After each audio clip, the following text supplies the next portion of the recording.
buenas noches a todas las personas que se conectan en este momento al conversatorio de INRED Radio TV Libre que se transmite todos los miércoles por Facebook Live. A las y los cirbernautas les recordamos que nos pueden enviar sus comentarios y sugerencias a nuestras redes sociales. En Facebook estamos como @inred.derechoshumanos y en Twitter como @inred1.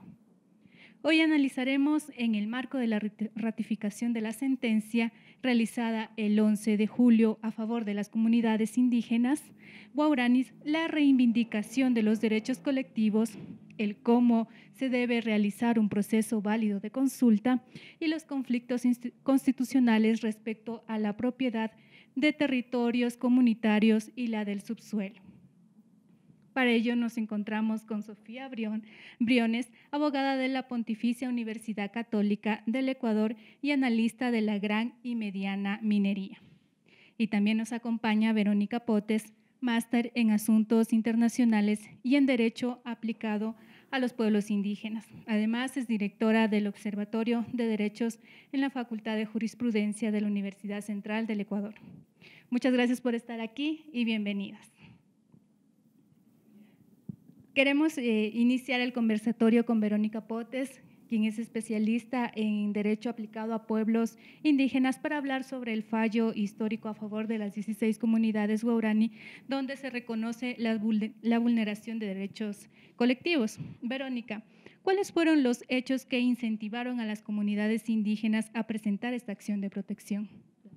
Bueno, buenas noches con la audiencia, buenas noches con el panel. Muchas gracias, INRED, por la invitación. Y gracias por estas iniciativas, porque sí creo que merecen mucha atención y mucho debate, ¿no? Por todas las cosas que se discuten. Con respecto al juicio, al proceso de las 16 comunidades guaraní en Pastaza contra el gobierno del Ecuador, contra el Estado ecuatoriano realmente, en el año 2012, a raíz de un anuncio que ya venía por lo menos 3 años haciéndose público del lanzamiento de la llamada Ronda Petrolera Suroriente o Ronda 11 o Ronda 11, las rondas petroleras son estos grandes programas que el Estado ecuatoriano lanza cada cierto tiempo para explotar los recursos del subsuelo, en este caso el petróleo. En el marco de esa Ronda 11, que insisto, pues ya tenía anuncios previos por algunos años y no se había concretado, en el año 2012 el gobierno del momento lanza este programa de lo que llamaban socializaciones en esa época, si recordarán, en la época del presidente Correa. Y las socializaciones lo que tenían por objetivo era tardíamente llenar un requisito del plan de inversión, que en este caso era la Ronda 11, el requisito de ir a hacer los acercamientos con los pueblos indígenas y con las comunidades afectadas por ese plan. Y hago estas acotaciones porque realmente las consultas previas, que es el derecho que está previsto en la Constitución del Ecuador y en los organismos en los instrumentos internacionales, lo que habla es de un proceso serio, temprano, de acercamiento, de diálogo intercultural, de entendimiento entre el gobierno del Ecuador y comunidades que eventualmente pueden ser afectadas por planes del gobierno, y nada de eso se cumplió. Realmente lo que hacen es lo que ellos siempre han sostenido: hacemos una socialización, el gobierno sigue insistiendo en que no necesita el consentimiento de los pueblos para poder proceder, y que entonces pues en cualquier momento del proceso, ya cuando se dieron cuenta que no podían empezar y sacar la licitación al público, es que dicen, que es cierto, es que teníamos un requisito que se nos ha pasado, que es de las socializaciones famosas, y entonces empiezan ese proceso. Un proceso, como digo, no solamente es tardío, es un proceso fallido por todos los lados, incluidos por la falta de cumplimiento de los altos estándares internacionales en la materia, que no era que los desconocíamos. La consulta previa en el Ecuador está prevista desde el año 98, y en el año 2012, en marzo, si no estoy mal, pero a principios de 2012, la Corte Interamericana de Derechos Humanos emite la sentencia en el caso Sarayaku, que precisamente es un caso en el que le dice al Estado ecuatoriano: usted vulnera los derechos de los pueblos indígenas a ser consultados. Y de hecho no solamente dice eso, sino que desarrolla los estándares. El Ecuador, sabiendo que tiene esa sentencia en contra, en agosto de ese año emite vía gubernamental un decreto del gobierno, el decreto 1247, en el que establece los requisitos de estos supuestos procesos de consulta, que son subestándar si usted simplemente lee lo que manda el caso Sarayaco. Es eso lo que en este caso las comunidades guaraní de Pastaza reclaman y dicen, bueno, pues en ese momento, cuando hicieron ese proceso, se nos vulneró no solamente el derecho a la consulta, se nos vulneró nuestra autodeterminación, el poder que tenemos o el derecho que tenemos, la atribución de poder decidir por nuestros propios medios y de acuerdo a nuestros propios intereses, nuestras prioridades de vida. Muy bien, y después hablemos un poco del proceso en el cual ya presentaron ante, bueno, primero los tribunales y después a la Corte de Pastaza sobre la vulneración de este derecho. ¿Qué fue específicamente lo que pidieron y qué es lo que lograron con la sentencia? Bueno, se pidió básicamente que se reconociera por sentencia esa vulneración, esa violación a la autodeterminación, al derecho a la consulta previa, que se declarara que todo lo que resulta de ese proceso es nulo, como es nulo el proceso mismo, y que se reconociera que el Ecuador desconoce sistemáticamente, ignora sistemáticamente no solamente sus amplios deberes y sus altos deberes de consulta, sino en este caso en particular las formas organizativas de los pueblos indígenas en general y en particular de las comunidades guaraní. Una de las constantes en el proceso fue precisamente ver cómo entre lo que el Estado ecuatoriano y los abogados del gobierno ecuatoriano defendían como el desarrollo de un proceso bien hecho, uno a uno íbamos demostrando a lo largo de la audiencia, fueron 3 días de audiencia, todo traducido al guaraní,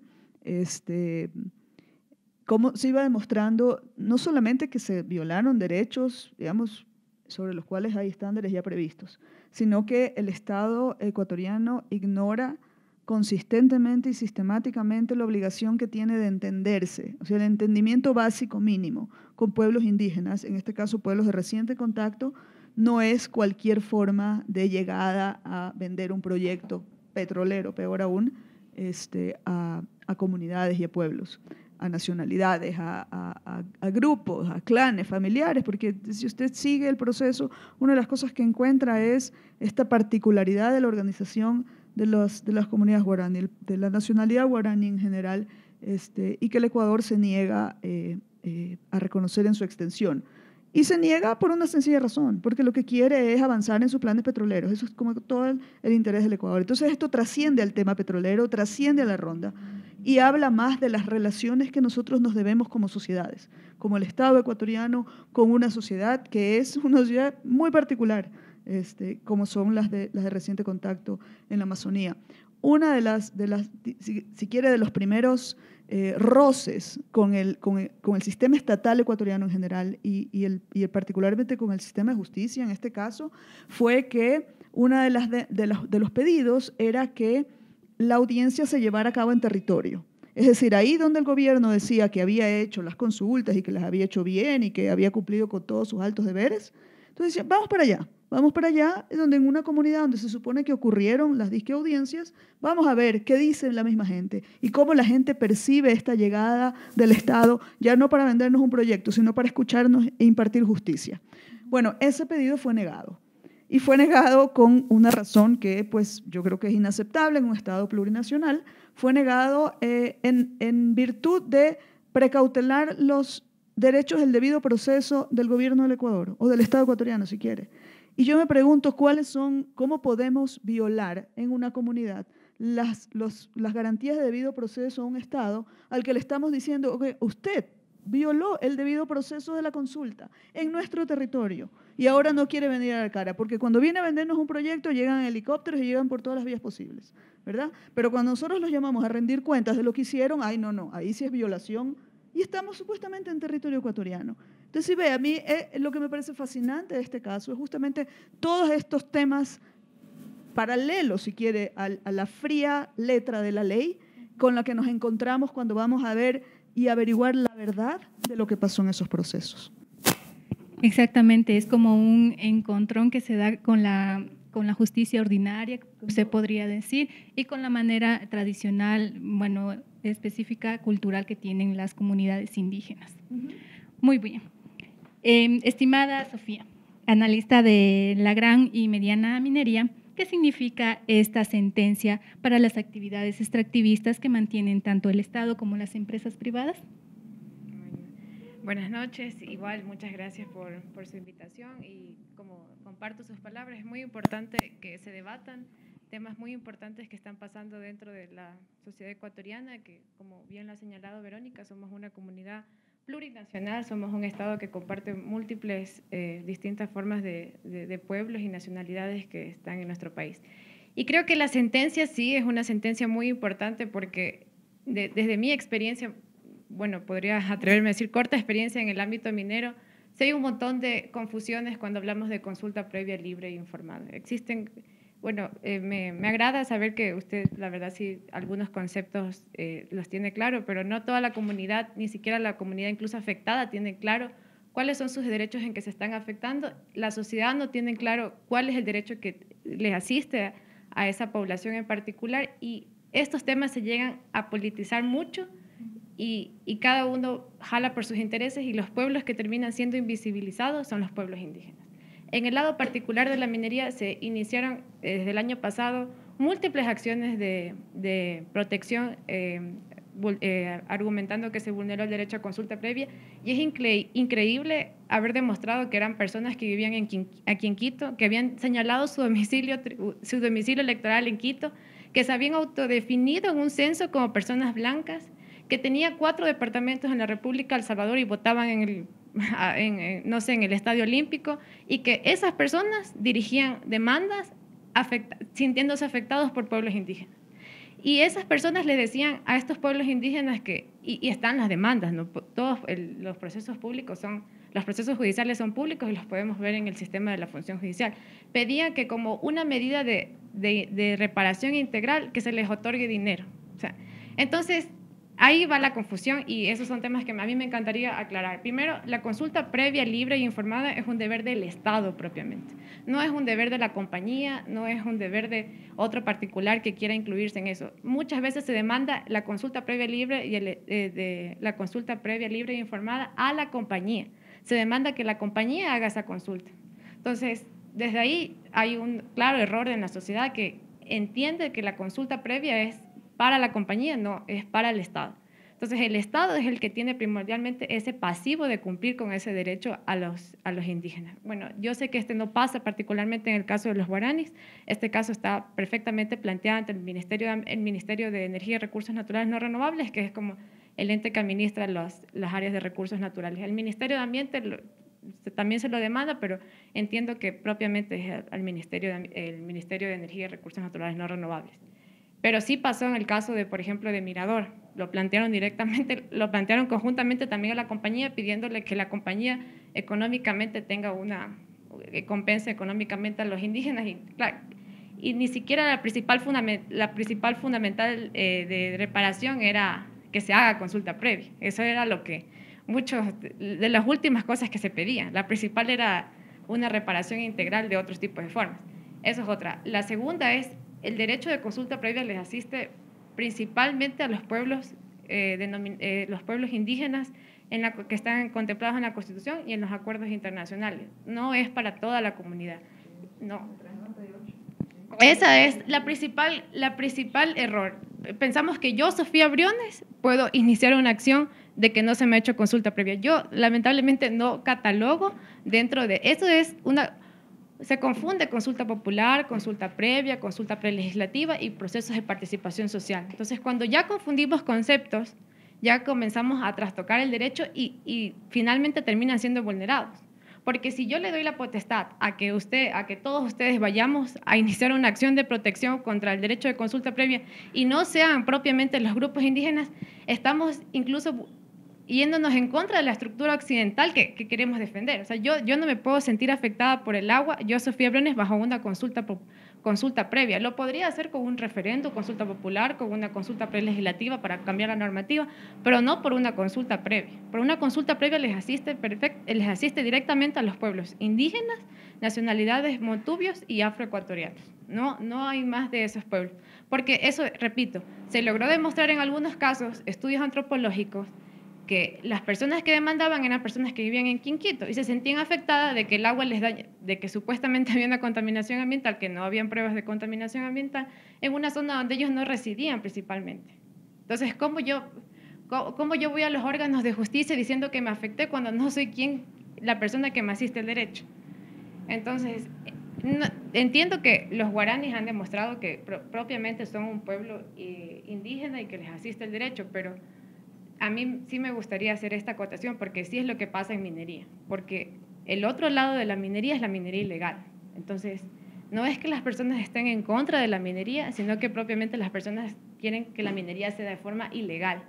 Entonces, muchas veces se usan a estos grupos indígenas solamente como una pantalla para que atrás de eso están otros intereses y se terminan afectando doblemente los derechos de estas personas, porque no se les reconoció un derecho que sí les podía asistir, que es la consulta previa, y segundo, nunca tuvieron una reparación integral sobre este derecho. Eso, creo que por el momento podría contar. Ok, yo quiero ahí acotar bastantes cosas. A ver, la consulta previa, libre e informada con pueblos indígenas es la que está en el 57.7. La consulta ambiental, que está en el 398, es para cualquier comunidad y no tiene, ya, entonces cualquier comunidad no tiene que ser indígena. Pero, entonces en el Ecuador… La consulta previa… La consulta ambiental es previa, libre, informada, ambiental. No. Sí, señora, así es. Sí. El artículo 398, ya usted habló, me toca a mí. ¿Ok? Después habla usted. Entonces, tenemos el artículo 398 que dice que las comunidades tienen que ser consultadas en los casos en los que se van a hacer afectaciones ambientales. Eso sí es más acotada, es caso de afectación ambiental. 57.7 es ese es otro de los problemas. En el artículo 57.7 solo habla de proyectos que tienen que ver con recursos naturales no renovables, mientras que el convenio 169, que es el marco, habla de toda decisión que puede afectar. Y eso implica que me pasen una carretera, que abra un pozo petrolero, que abra una mina o que me pongan una escuela, ¿verdad? Esa es la más amplia. La 398 es para cualquier comunidad, independientemente que sea indígena, no es un proceso de participación. Ese cuento lo metieron luego en la ley. Pero en la Constitución del Ecuador habla de la consulta ambiental a las comunidades que puedan ser afectadas por el ambiente. Y una de las cosas que dice ese mismo artículo es que el Estado, cuando decida, va a tener que tomar los criterios de los derechos humanos. Y esa partecita es la que nos obliga entonces a ver, bueno, ¿qué dice la legislación, el derecho internacional, en este caso sobre derechos humanos, con respecto a la participación en la consulta de las comunidades? Entonces, no tenemos más referente que el de las comunidades indígenas, entonces tenemos que referirnos a ese. ¿Por qué? Porque el principio pro hominem en la misma Constitución dice que los derechos, ¿cómo se van a entender? Se van a entender en su forma más fuerte, no en su forma más débil. La forma más débil de la consulta ambiental es el referente que tenemos de la consulta previa, libre, informada con pueblos indígenas. Mutatis mutandis, es decir, cambiando lo que haya que cambiar cuando no estemos hablando de comunidades indígenas, ¿verdad?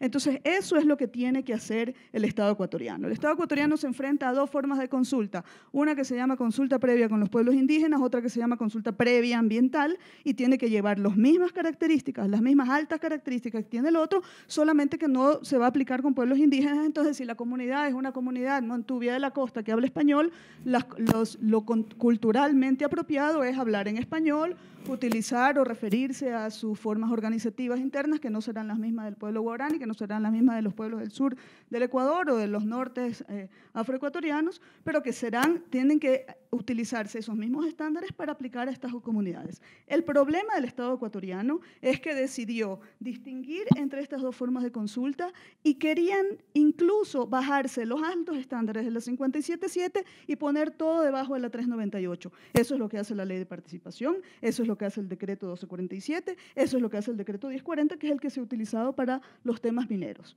Hay un problema adicional y nuevamente una de las cosas a las que me refería hace un momento es decir, vamos a ver en la práctica lo que ha sucedido. En la práctica lo que ha sucedido, en el caso de Río Blanco, por ejemplo, que es un tema minero y que por segunda vez la Corte le dijo, mejor dicho, una Corte primera y una Corte de apelación, le dijo al Estado ecuatoriano y a las empresas, eso es ilegal lo que ustedes hicieron ahí porque no hicieron consulta previa.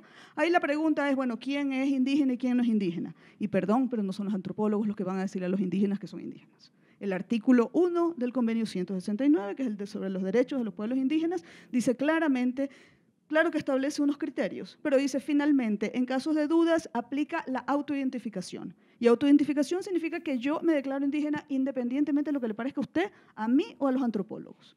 ¿Por qué? Porque somos anteriores al sistema ecuatoriano. Y la realidad de lo que pasa en esas comunidades, la realidad de lo que pasa es que muchas de esas comunidades son mixtas. Entonces, ¿qué hacemos? Yo como Estado ecuatoriano tengo la más alta obligación de utilizar los más altos estándares internacionales sobre consulta previa y me encuentro con una comunidad que es mixta. Unos son indígenas, otros no son indígenas, otros quién sabe cómo se vayan a identificar. Y entonces, ¿qué hago? ¿Uso el estándar más bajo? No, pues hermano, tiene que utilizar el estándar más alto. Y el estándar más alto se llama consulta previa libre informada. Y ahora, yo me pongo a preguntar, ¿por qué la consulta ambiental del 398 tendría estándares más bajos?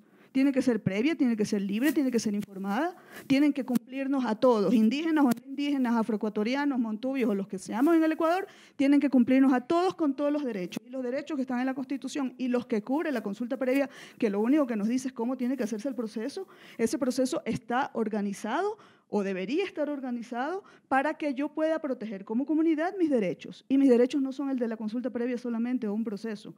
Mis derechos son una serie de derechos que me vienen en el buen vivir, los derechos de libertad, los derechos de la naturaleza y todos los demás. Entonces, ahí sí hay un error de concepción y yo sí creo, cuando ustedes dicen desconocemos, yo creo que el que primero desconoce es el que más debería conocer y es el gobierno del Ecuador.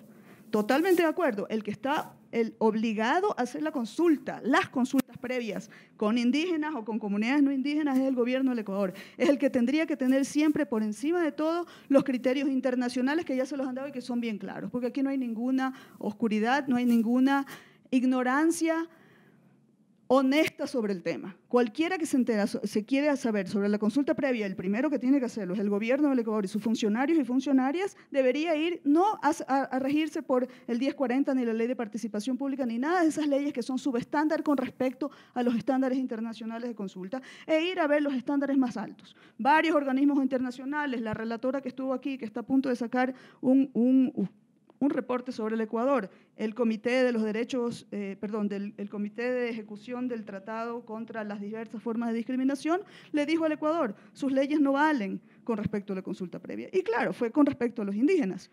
Pero nuevamente, si es que nosotros tenemos altos estándares de consulta previa, la pregunta es por qué querríamos que para la consulta ambiental, solamente porque no somos indígenas, entonces no se nos van a tomar los estándares más altos. ¿De dónde salió eso si la misma Constitución manda a que se cumplan con los criterios de los derechos humanos? Entonces, ¿qué pasa?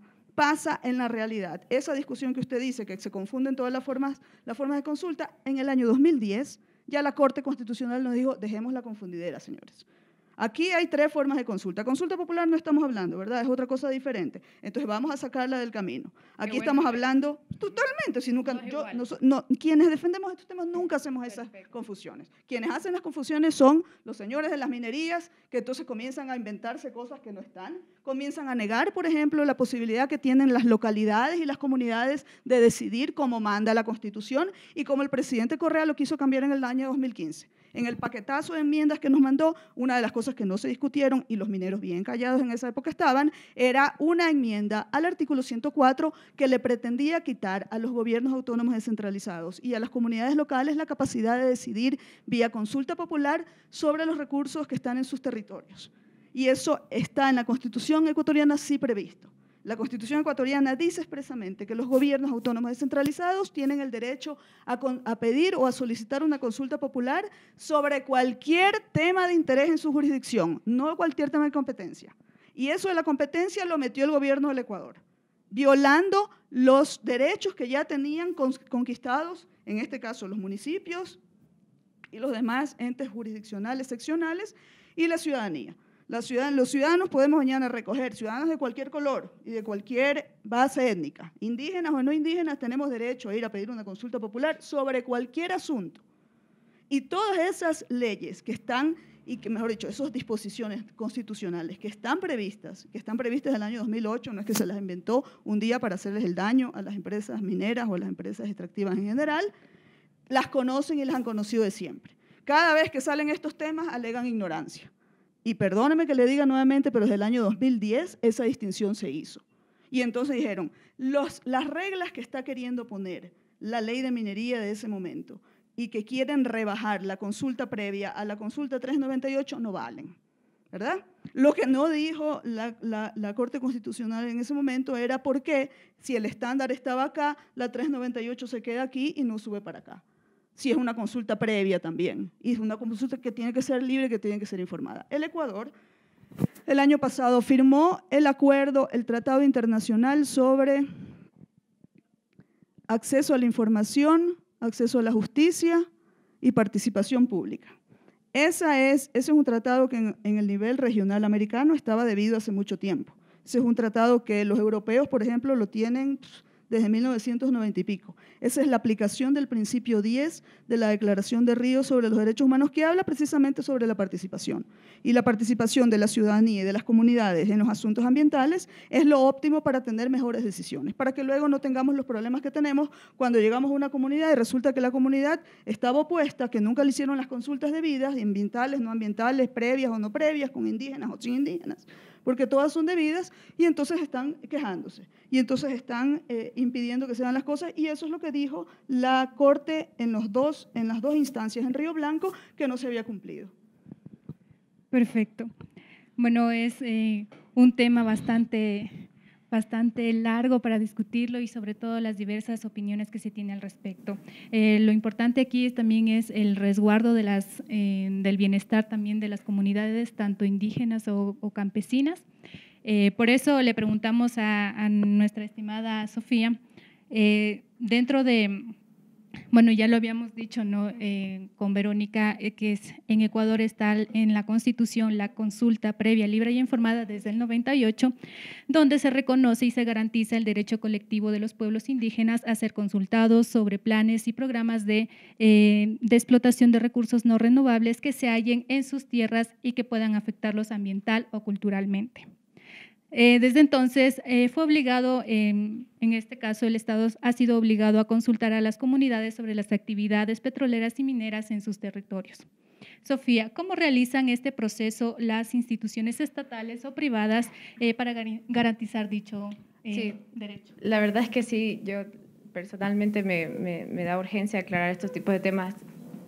Que la consulta previa, libre e informada sea diferente que la consulta ambiental no significa que una tenga mayores estándares y otra tenga diferentes estándares. Así como yo no podría comparar que la consulta popular tenga menos estándares o más estándares. No, yo no puedo comparar consulta previa, consulta popular, consulta ambiental, consulta prelegislativa, referéndum o todas las consultas que a mí se me quieran, que yo entienda que tenga el derecho a asistir, no las puedo comparar al mismo nivel porque por esencia son diferentes. Como ahí me encantaría aclarar el tema de que la consulta previa, libre e informada está destinada, de acuerdo a nuestra Constitución y de acuerdo a los parámetros internacionales de derechos humanos, a pueblos indígenas. Nosotros no le podemos restringir ese derecho que está focalizado a esos pueblos a entender que eso es un derecho de toda la ciudadanía.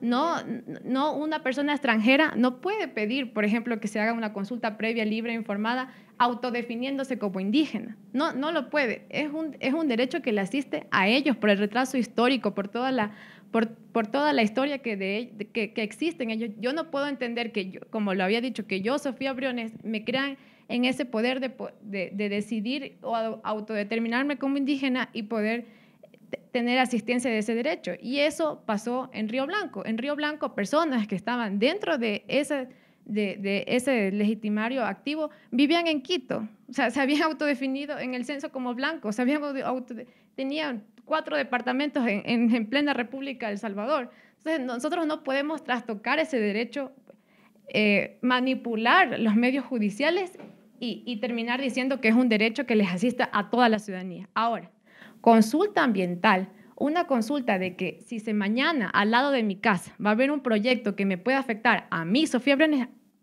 obviamente la ley está diseñada para que a mí me asista ese derecho. Y esa consulta ambiental no la realiza propiamente el Estado, la realiza la compañía asistida por el Estado. Entonces, yo no puedo confundir consulta previa con consulta ambiental. La consulta ambiental está establecida en el artículo 398 y la consulta previa está establecida en el 57.7 de la Constitución. Entonces, si ya comenzamos a confundir estos dos conceptos, vamos a tener un montón de equivocaciones y mala interpretación de la sentencia. ¿Qué pasó en Río Blanco? Me encantaría decir qué pasó. Ni siquiera se confundió, bueno fuera que se haya confundido consulta previa con consulta ambiental. Se confundió consulta popular con consulta previa. Entonces se dijo, como ya se realizó la consulta popular, ya no se va a hacer consulta previa. O sea, por Dios, hubo una doble vulneración. Primero, no se analizó si las personas que en realidad estaban demandando su derecho a realizar consulta previa lo tenían. Y segundo, aunque lo hubiesen tenido, la Corte dijo, no le voy a hacer porque ya se hizo consulta popular. O sea, que me parece que las personas, por esta confusión y por el ánimo de querer interpretar las normas y los tratados internacionales a la conveniencia de uno y poder cerrar proyectos así como si solamente dependiera autodefinirse como indígena, creo que van a haber muchas consecuencias. Muy bien, Sofía. Bueno, en este momento estamos como discutiendo sobre todo el derecho de la consulta previa, libre y informada. Vamos a dejar de lado las demás, los otros tipos de consultas en este caso.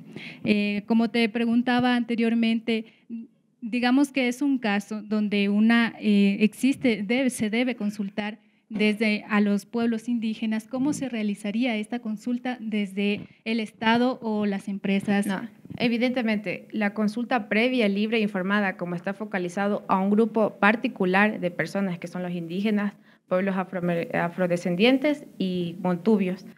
Como está focalizado a esos grupos, yo tengo que respetar culturalmente la tradición de estos grupos para yo poder realizar este proceso, que es un proceso, no es una consulta decir está de acuerdo, no, sino que es un proceso que está regido por estándares internacionales en el que yo le intento a esa persona informarle cuál va a ser las consecuencias del que yo voy a instalar un proyecto. Consulta ambiental, por el otro lado, yo sí tengo que tomar rasgos de cada persona que está en la área de influencia directa, pero no necesariamente solamente de un grupo en particular, sino que ahí sí se debe analizar los varios grupos en que van a ser afectados, incluyendo ahí sí personas que no pueden ser indígenas, pueden ser personas campesinas en que no comparten costumbres indígenas, pero yo tengo que realizar ese proceso de participación. Ese serían los estándares. Muy bien. Verónica, entiendo que quieres hacer alguna réplica de lo que dijo Sofía. Por favor, un poquito concisa debido a los tiempos. Artículo 398. Toda decisión o autorización estatal que pueda afectar al ambiente deberá ser consultada a la comunidad, a la cual se informará. El sujeto consultante será el Estado. Entonces, en cualquiera de las dos consultas, el sujeto que consulta es el Estado.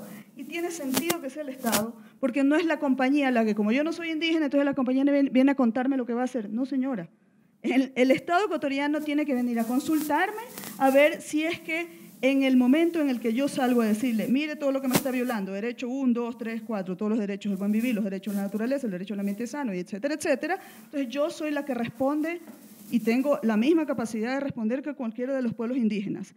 Decir que la consulta 398 se rige, como dice el mismo texto constitucional, el Estado valorará la opinión de la comunidad según los criterios establecidos en la ley y los instrumentos internacionales de derechos humanos, me pone a la consulta 398 al mismo alto estándar de la 57.7. La diferencia es que la 57.7 la invocan los pueblos indígenas y la 398 la invoca cualquier comunidad que se pueda estar afectada por una decisión estatal que tenga que ver con el ambiente. Esa es la diferencia con respecto a los sujetos y obviamente, lo dije hace un momento y lo insisto, tiene que tener en cuenta los temas interculturales. Yo no puedo ir ¿cómo se llama?, a consultar a los guaraní si no es en guaraní, si las comunidades hablan guaraní, pero no voy a decir que como a los guaraní les consulté en guaraní terero, le voy a ir a consultar lo mismo a un pueblo de la costa Montubio, ¿verdad? Entonces esas son las distinciones que hay que hacer entre la una y la otra. Pero los estándares altos que manejan a la una, manejan a la otra, y lo dijo la misma Constitución.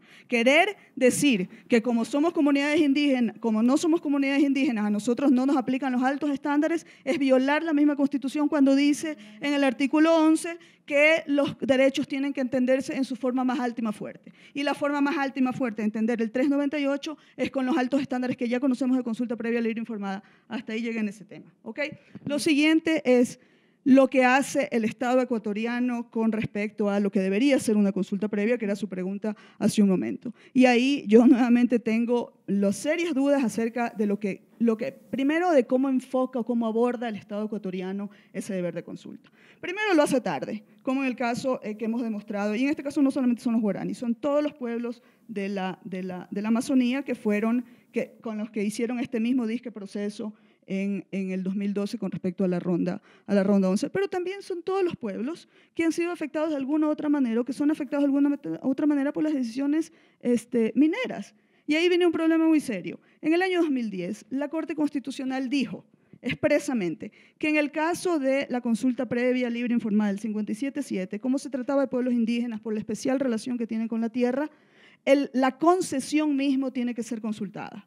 Pero ¿qué es lo que hace el Ecuador? El Ecuador entrega una concesión y pasa todo un proceso de licenciamiento y recién ocurre la consulta previa o exige la consulta previa antes de la licencia. Eso es lo que ha pasado con todos los proyectos del sur, Miradores y todos los demás. Entonces, ¿cuándo tenemos el momento de la consulta previa? Lo tenemos acá, cuando la consulta previa 57.7, ya que usted insiste en que tenemos que regirnos con eso, está acá y nunca la hacen. En el caso de Sinangoe, así fue como se tumbaron esas concesiones. No eran licencias aún, pero ya eran concesiones. Lean bien la decisión del 2010, porque también hay que considerar las consideraciones políticas aquí, ¿verdad?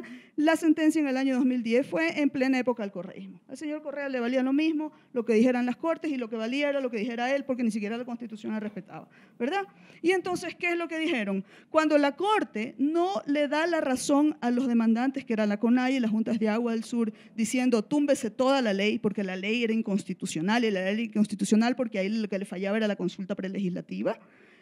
Falló todo eso, igual la Corte dijo, no, es que estamos de apuro, estamos en un periodo de transición, entonces como le mandaron una carta a la Ecuarunari y a la CONAI, entonces ya téngase por hecha la consulta. Gran falla de la misma alta Corte ecuatoriana, ¿verdad? Y entonces dijo, la ley vale.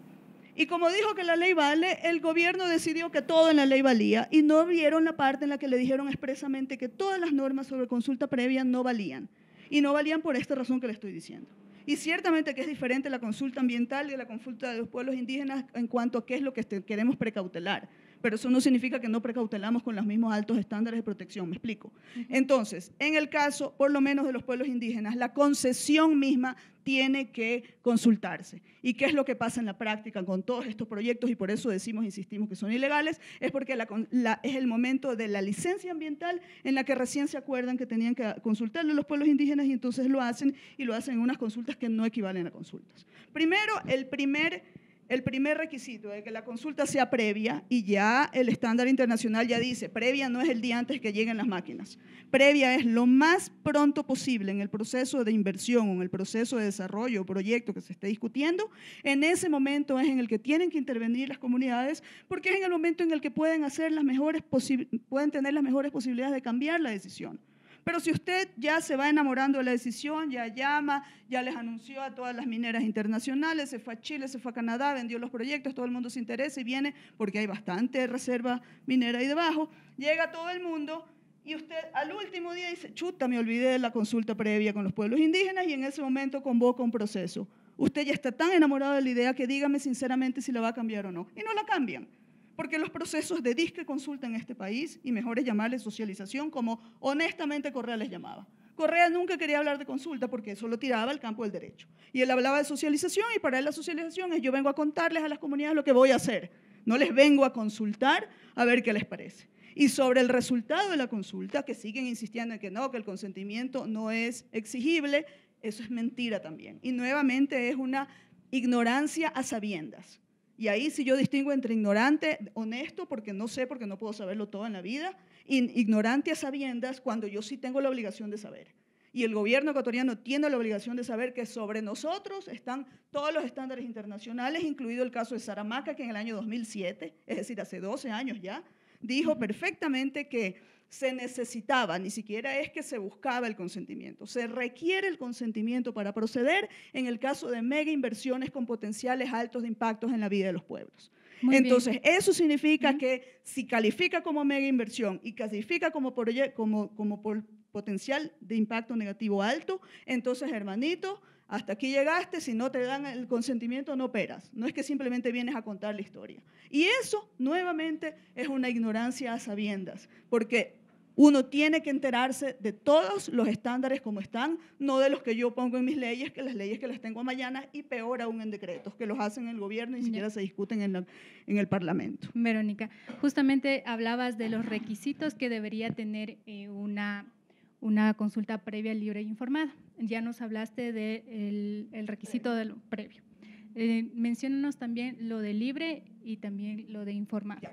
El tema del libre, como está desarrollado en el estándar internacional, es que las comunidades, los grupos, los que sean consultados, no pueden estar sometidos a chantajes, no pueden estar sometidos a presiones, no pueden estar sometidos a coerción y, la más importante, no pueden estar sometidos a esta venta que les hacen de te doy salud, te doy educación, te doy cultura, te armo la carretera, qué es lo que necesitas y te lo voy a dar, a cambio de que aceptes el proyecto dentro de tu territorio. Y nuevamente por eso, en todos los casos de consultas con indígenas o sin indígenas, el que tiene que ir a consultar es el Estado, porque no pueden venir a utilizar de piedra de negociación algo que el derecho reconoce como derechos económicos, sociales y culturales. Entonces, todo eso está fuera de los entendimientos. No me puedes venir a ofrecer lo que el Estado por obligación me tiene que dar y que es cumplirle como a cualquiera de nosotros nos tiene que cumplir con estos derechos de este tipo.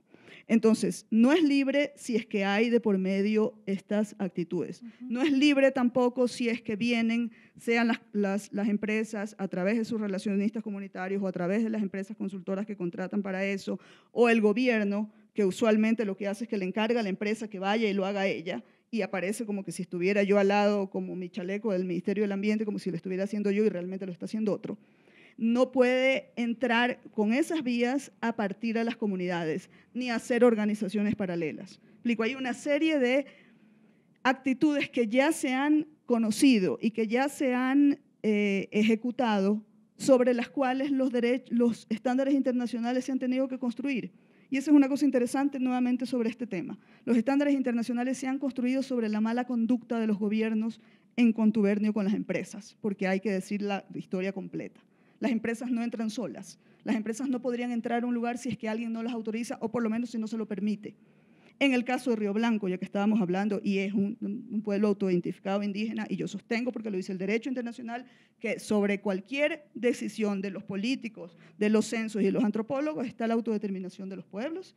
En ese caso hay, y esta consta del proceso, que es un proceso inmenso, hay una parte en la que emite un informe una señora que es la que hizo este proceso de socialización. Y entonces ella manda un reporte inicial. Y en el reporte inicial dice, bueno, esto es lo que vamos a hacer y estos son los escenarios con los cuales nos enfrentamos usualmente. Y creo que tenía una escala del 1 al 5. En el 1 todos nos reciben amorosamente, todo el mundo está de acuerdo, qué bien que llegaron. En el 5 salgamos con la policía porque nos van a matar, ¿verdad? Y lo gracioso es que justamente lo que dice es lo más probable que nos enfrentemos en este caso es en ese episodio. Yo digo, ¿y por qué tiene que entrar una empresa? Sea la empresa minera o sea la consultora contratada por quien sabe y contratada en este caso por la empresa, no por el Estado ecuatoriano, ¿por qué tiene que entrar en una situación en que hay un conflicto social fuerte? ¿Por qué tiene que entrar una empresa de este tipo? Cualquiera, un consultor, una socióloga, una antropóloga, quien sea. Tiene que entrar es el Estado ecuatoriano, porque el Estado ecuatoriano es el que tiene que velar por la paz pública en ese lugar y no venir a poner las cosas más complicadas. Lo que ha sucedido este fin de semana, que comienzan a llorar, ay, que los comuneros atacaron a los policías, que la minería ilegal, que no sé qué. Pues la resistencia antiminera no es una resistencia de minería ilegal porque queremos hacer minería ilegal.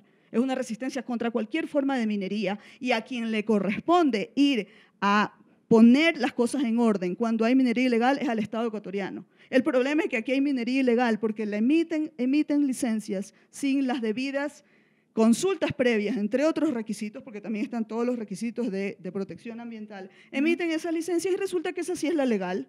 Cuando es ilegal porque se los han dicho uno tras otro, corte tras corte. Está el caso de Río Blanco, está Sinangoa, está el caso de los Guarani de Pastaza, en otros términos, en otro tipo de proyectos, pero está la misma idea, repetido y una y otra vez. No cumplieron, no cumplieron, no cumplieron. Entonces, y a eso no lo llaman ilegal, ¿verdad? Y entonces quieren hacer pasar, porque eso es un discurso bien perverso, quieren hacer pasar a la resistencia de la gente que dice no a la minería porque causa daños sociales, ambientales, culturales, a las economías locales, al tejido social local y demás, y lo quieren hacer pasar como que sí, lo que estamos realmente haciendo es abriéndole la puerta a los ilegales. Cuando el Estado mismo no se ha encargado de ir a combatir actividades ilegales, que tiene que hacerlo en todos los lados y en todos los frentes y en todos los temas. Muy ¿Okay? bien, Verónica. Eso con respecto a la consulta libre. Yo sostengo que en el caso de la consulta, para que sea libre, tampoco puede ser impuesta, ¿verdad? Entonces, si yo voy mañana a Sarayaku, que me ha dicho de todas las formas posibles y que tiene una sentencia en contra, mejor dicho, el Estado tiene una sentencia en contra por el caso de Sarayaku, si lo han dicho de todas las maneras, es incompatible ese desarrollo minero, petrolero en este caso, porque el petróleo también es una forma de minería, es escarbar en la tierra para sacar recursos. Es incompatible eso con mis propias prioridades de vida, y eso es el derecho a la autodeterminación de los pueblos, artículo 1 de los 2 pactos internacionales, no me lo estoy inventando yo, ¿verdad? Entonces, si es incompatible y estoy diciendo que no, ¿cómo me puede usted decir que seguimos el proceso porque es un derecho suyo? Es el primer derecho en el mundo que se usa en contra de uno mismo. Porque sí, pues usted tiene derecho, entonces yo sigo consultándolo cuando yo digo una y mil veces que no. Entonces dígame por dónde es libre una consulta que se avanza en contra de la misma decisión del pueblo de decir hasta aquí llegamos, yo no quiero ser consultado sobre eso, ¿por qué me hace gastar el tiempo? ¿Verdad? Okay. Informada es uno de los temas que más se violan en estos procesos, porque según las reglas ecuatorianas, la información es, bueno, venir a contarles lo que les vamos a dar. Y claro, cuando yo no tengo trabajo y usted me viene a ofrecer trabajo, por supuesto que voy a decir que me va a trabajo. Y si no tengo escuela, y si no tengo educación, y si el agua no me llega por las tuberías y demás, todas esas cosas quiero. Pero eso no me las puede poner pues, en medio de negociación con los proyectos mineros, ¿verdad? Y eso es lo que hacen. Lo que nunca hacen usualmente es darme todas las informaciones sobre todos los impactos negativos que voy a tener, porque esos son los principales por los cuales yo puedo luego decir, ok, he tenido un proceso de discusión interna, hemos discutido las cosas a favor, hemos discutido sobre todas las cosas en contra, porque todas las sabemos, y entonces podemos nosotros llegar a una decisión informada. Ese es el requisito informado que tampoco se cumple. Y podemos seguir, porque ninguno se cumple.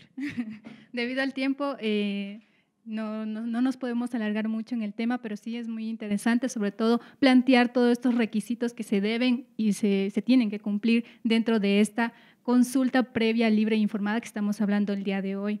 Sofía, has escuchado lo que ha dicho Verónica. ¿Piensas que se da de esta manera las licitaciones o las consultas que realizan tanto el Estado como las empresas privadas en cuanto a consultar a los pueblos? Sí, igual comparto de que ya los requisitos no es un tema que podamos discutir o sentarnos aquí a ver cuál requisito es. Son requisitos que ya están establecidos en los convenios internacionales, principalmente el convenio 169 de la OIT. Evidentemente la consulta debe ser previa a que yo inicie una actividad, no a que yo otorgue un derecho. Eso pasa en minería. Se ha planteado la posibilidad de que yo haga una consulta previa antes de que yo otorgue un título, pero antes de que yo otorgue un título yo no tengo un derecho para hacer una actividad minera, es una mera expectativa.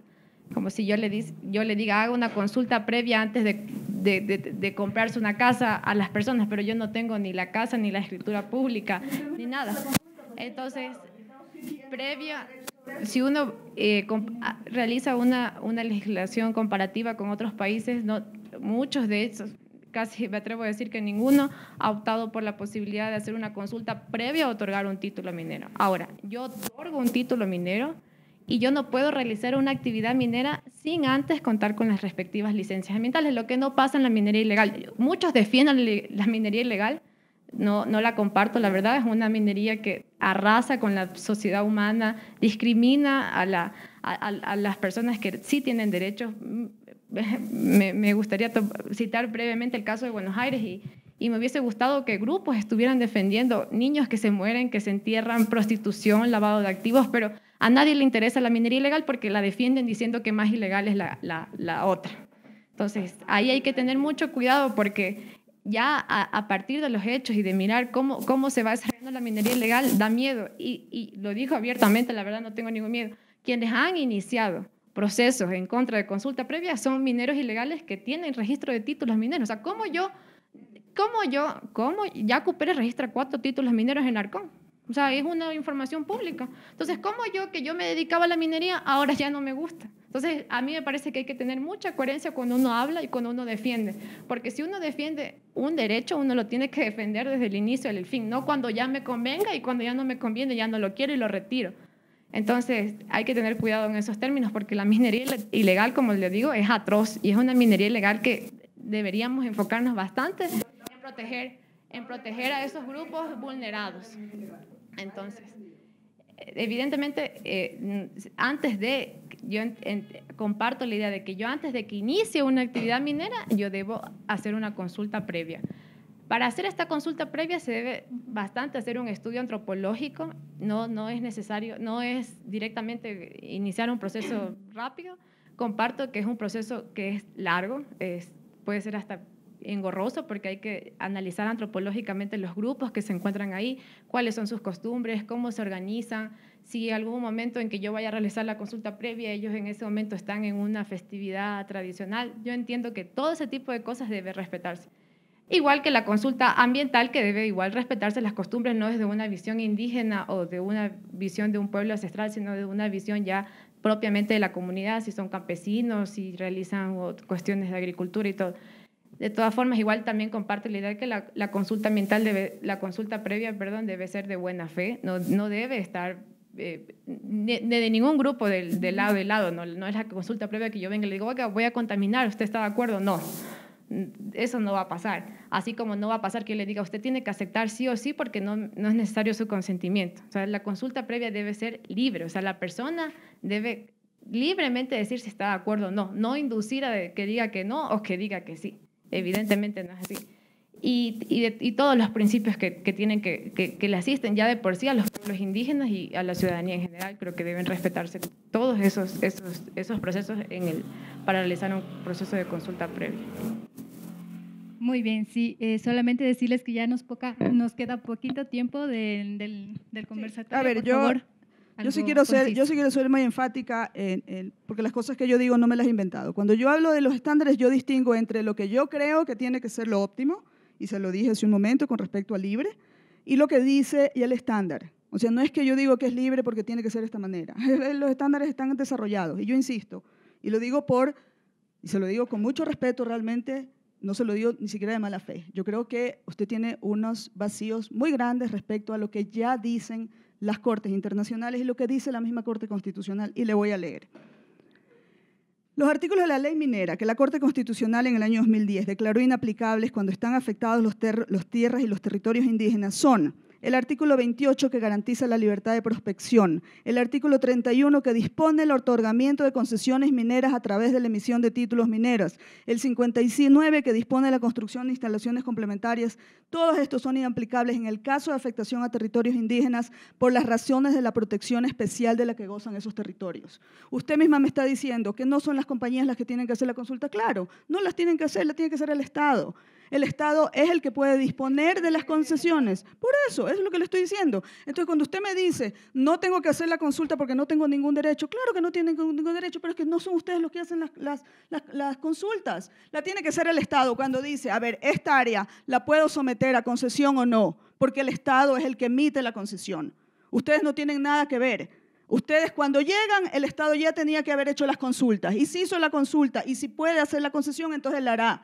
Pero ustedes digo las mineras, no tienen ningún derecho, como usted misma lo está diciendo, pero entonces ustedes no son los que hacen las consultas, el Estado es el que hace la consulta porque es el que tiene la capacidad y aquí lo dice expresamente, no se puede otorgar concesiones mineras a través de la emisión de títulos mineros sin previa consulta a los pueblos. Y eso no tiene nada que ver porque ahí no hay derechos de nadie. Ahí hay derechos de los pueblos indígenas, perdón.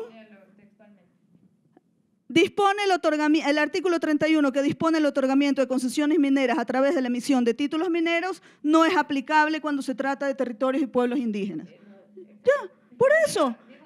¿Qué dije? ¿Qué dije, perdón? Hay que hacer consulta previa antes de otorgar un título. Ahí Por supuesto, ahí dice, porque Vuelva a tiene leer, que ¿no? hacer la consulta. Usted no ha leído, perdón, usted no ha No, leído. no, de hecho, lo Es estoy inaplicable. Yo no puedo, porque no lo he leído entonces. Entonces léalo usted.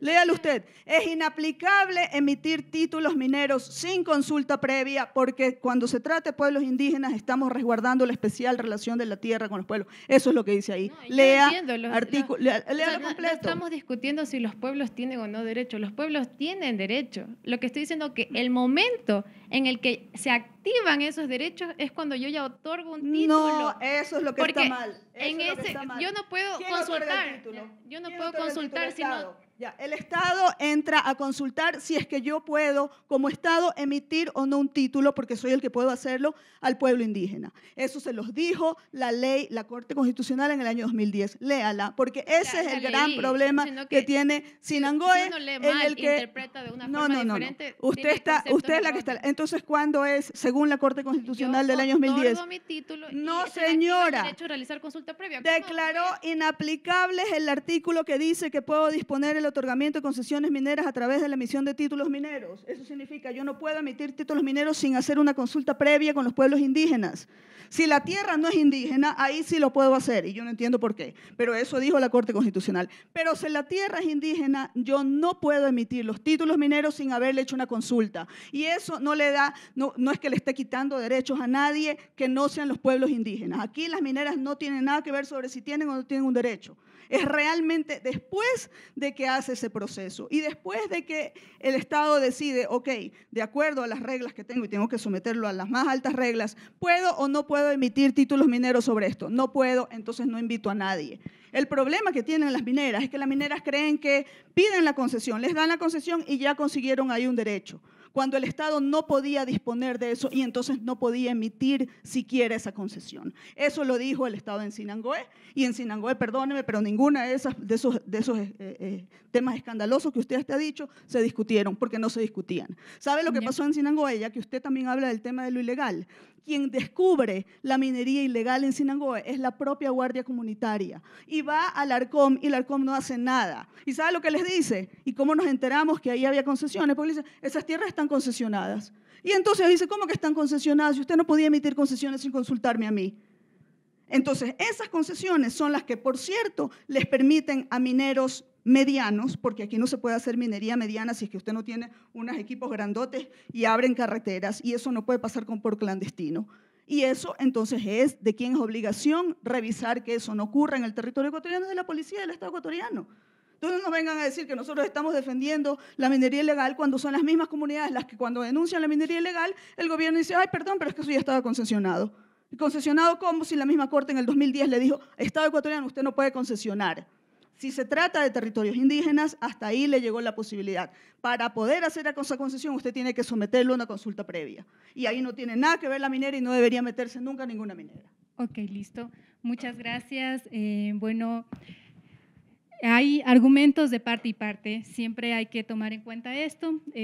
Por temas del tiempo, bueno, quisiéramos seguir conversando sobre el tema porque está bastante interesante, pero por temas del tiempo es necesario despedirnos. Así que queremos agradecerles gratamente la presencia tanto de Verónica Potes y también de Sofía. Gracias por estar aquí y bueno, dejar aquí los argumentos y que la gente que nos escucha los escuche, nos vea también y reflexione acerca de este tema que es súper importante para los derechos colectivos, sobre todo en el tema que hemos hablado el día de hoy, que es la consulta previa, libre e informada.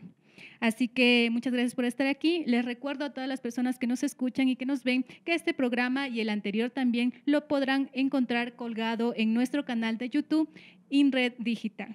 Así que si tienen alguna sugerencia sobre alguna problemática social a tratar, también nos pueden dejar sus comentarios en esta transmisión o si no, enviarlas a nuestro correo comunicación@inred.org. Hasta la próxima.